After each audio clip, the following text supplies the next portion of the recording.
Hello friends, welcome to black board channel. ఈ వీడియోలో child development 6th topic అయిన child centred and progressive education గురించి ఈ వీడియోలో నేర్చుకుందాం. స్టార్ట్ చేద్దాం. ఫస్ట్ మనకి టీచర్ సెంటర్ అప్రోచ్ ఉండేది. దీని నుండి మనం చైల్డ్ సెంటర్ అప్రోచ్కి షిఫ్ట్ అయ్యాం.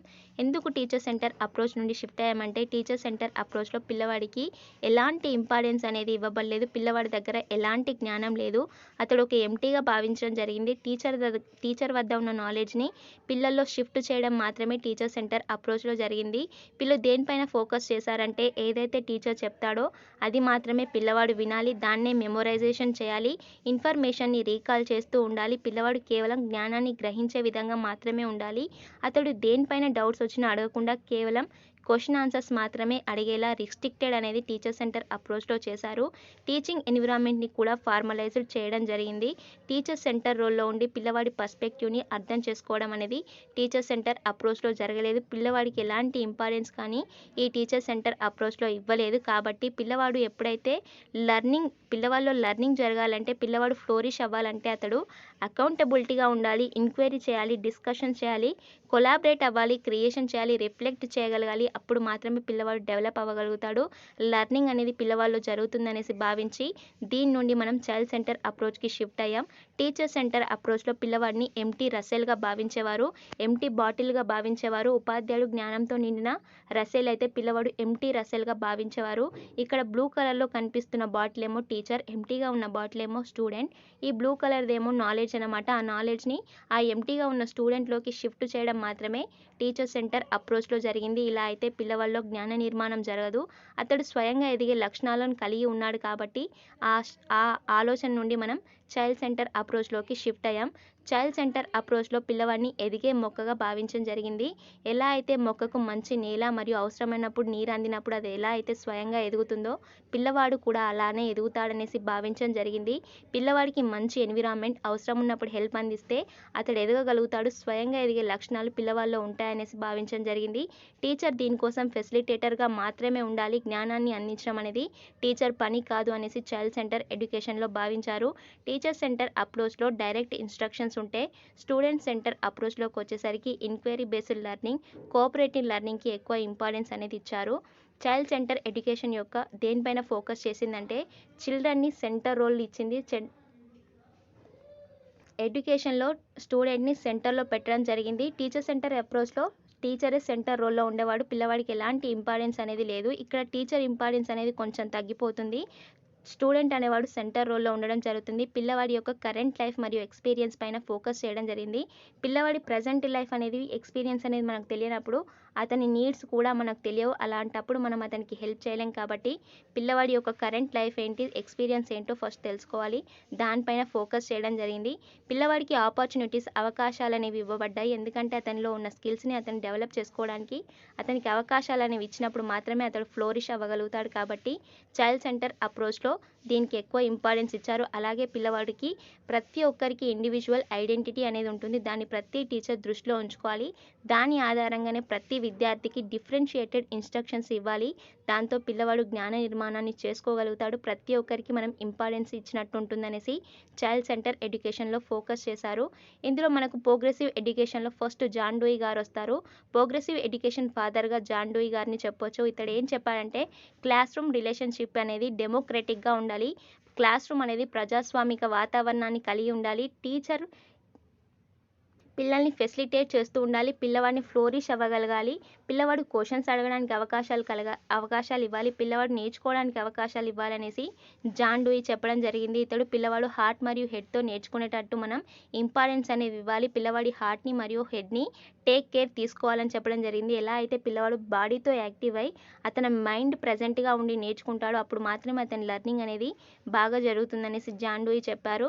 ఇతడు లెర్నింగ్ బై డూయింగ్కి ఎక్కువ ఇంపార్టెన్స్ ఇచ్చారు. పిల్లవాడు ఎప్పుడైతే చేసి నేర్చుకుంటాడో, చేసి ఎక్స్పీరియన్స్ పొందుతాడో దాంతో పిల్లవాడి లెర్నింగ్ అనేది ఎప్పుడు పర్మనెంట్గా ఉంటుందనేసి జాన్ డూయి చెప్పడం జరిగింది. లెర్నింగ్ బై డూయింగ్ని మరియు హ్యాండ్స్ అండ్ ఎక్స్పీరియన్స్కి జాన్ డూయి ఇంపార్టెన్స్ ఇవ్వడం జరిగింది. A shift from teacher centric to learner centric approach. Teacher centre approach నుండి లెర్నర్ సెంటర్ అప్రోచ్కి షిఫ్ట్ అవ్వడం జరిగింది. ఇతడు ప్రోగ్రెసివ్ స్కూల్స్ని కూడా ఏర్పాటు చేశాడు. ప్రోగ్రెసివ్ స్కూల్స్ యొక్క క్వాలిటీస్ ఏ విధంగా ఉంటాయంటే learning by doing hands and ఎక్స్పీరియన్స్కి ఇందులో ఎక్కువ ఇంపార్టెన్స్ ఇస్తారు. ప్రోగ్రెసివ్ ఎడ్యుకేషన్ అనేది తన రూట్స్ని ప్రజెంట్ ఎక్స్పీరియన్స్లో వెతుక్కుంటుంది. పిల్లవాడి ప్రజెంట్ ఎక్స్పీరియన్స్ నుండే ప్రోగ్రెసివ్ ఎడ్యుకేషన్ యొక్క రూట్స్ అనేవి ఉంటాయి. లైఫ్ లాంగ్ లెర్నింగ్ మరియు సోషల్ స్కిల్స్కి ఇది ఎక్కువ ఇంపార్టెన్స్ ఇస్తుంది. పిల్లవాడి లెర్నింగ్ అనేది ఒక స్టేజ్ వరకే ఉండదు, ఎప్పటికీ లైఫ్ లాంగ్ జరుగుతూనే ఉంటుంది. సోషల్ స్కిల్స్ కూడా డెవలప్ అవుతూనే ఉంటాయనేసి ప్రోగ్రెసివ్ ఎడ్యుకేషన్ భావిస్తుంది. The emphasis on textbooks, text బుక్లో ఉన్నది మాత్రమే నేర్పించడం అనేది దీంట్లో డి ఎంపసిస్ చేశారు. దీన్ని పిల్లవాడు టెక్స్ట్ బుక్స్ బయటికి వెళ్ళి నేర్చుకోవాలి, బియాండ్ ద టెక్స్ట్ బుక్ వెళ్ళి నేర్చుకోవాలి. కేవలం టెక్స్ట్ బుక్లో ఉంది మాత్రమే నేర్చుకుంటే పిల్లవాడి జ్ఞాన నిర్మాణం అనేది జరగదనేసి వీళ్ళు భావించడం అనేది జరిగింది. నెక్స్ట్ రూసో వస్తారు. రూసో ఏం చెప్తారంటే things that are beyond the development capacity of students should not be thought to them.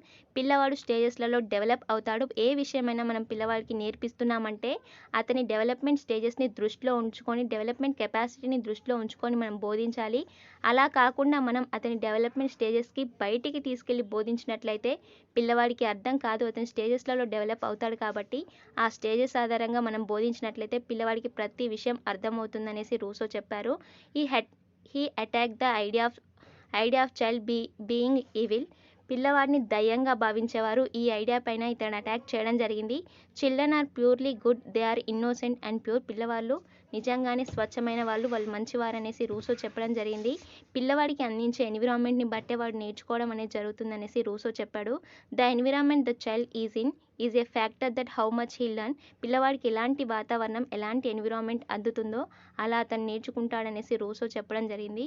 Next మనకి ఫ్రెడ్రిచ్ ఫ్రోబెల్ రావడం జరుగుతుంది. కిండర్ గార్డెన్ ప్లేవే మెథడ్ని ఇచ్చింది ఫ్రోబెలే.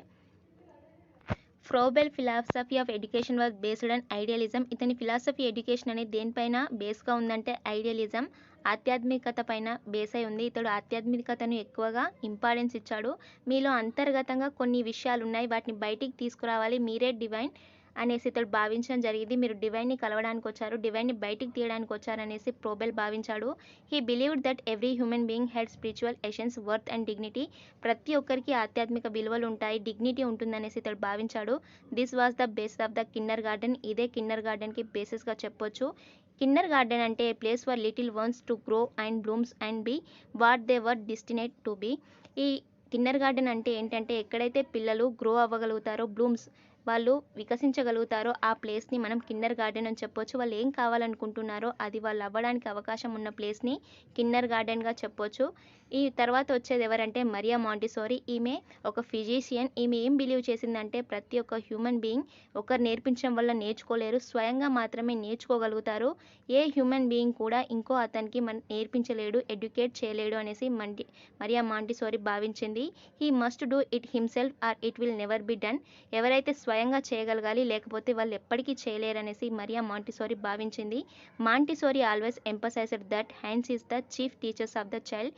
ఈమె ఎప్పటికీ ఏం చెప్పిందంటే హ్యాండ్స్ అనేవి చీఫ్ టీచర్గా ఉంటాయి ప్రతి పిల్లవాడికి అనేసి చెప్పింది. అంటే హ్యాండ్స్ అండ్ యాక్టివిటీస్కి ఎక్కువ ఇంపార్టెన్స్ ఇచ్చింది. పిల్లవాడు చేసి నేర్చుకోవాలనే దానికి ఈమె ఎక్కువ ఇంపార్టెన్స్ ఇచ్చింది. అలాగే మాంటిసోరీ పిల్లవాడి యంగ్ మైండ్ని స్పాంజ్తో ఎప్పటికీ పోల్చుతూ ఉండేది. ఎలా అయితే స్పాంజ్ అనేది అబ్జర్వ్ చేసుకుంటుందో అలాగే మన మైండ్ కూడా ఎన్విరాన్మెంట్లో ఉన్న ఇన్ఫర్మేషన్ని అబ్జర్వ్ చేయగలుగుతుంది అనేసి మరియా మాంటిసోరీ చెప్పింది. ప్రతి ఒక్కరూ ఎన్విరాన్మెంట్కి ఇంపార్టెన్స్ ఇచ్చారు, పిల్లవాడి లెర్నింగ్ బై డూయింగ్కి ఇంపార్టెన్స్ ఇచ్చారు. పిల్లవాడు చేసి నేర్చుకున్నప్పుడు మంచి ఎన్విరాన్మెంట్ అందినప్పుడు అతడు ఫ్లోరిష్ అవ్వగలుగుతారనేసి చైల్డ్ సెంటర్ ఎడ్యుకేషన్లో ప్రతి ఒక్కరు చెప్పడం జరిగింది. ఇది చైల్డ్ సెంటర్ ఎడ్యుకేషన్ మరియు ప్రోగ్రెసివ్ ఎడ్యుకేషన్కి సంబంధించి. మీకు ఈ వీడియో నచ్చితే లైక్ చేయండి, ఏమైనా డౌట్స్ ఉంటే కింద కామెంట్ బాక్స్లో అడగండి, మీ ఫ్రెండ్స్ అందరికీ షేర్ చేయండి, ఛానల్ని సబ్స్క్రైబ్ చేసుకోండి. Thank you friends, thank you for watching this video.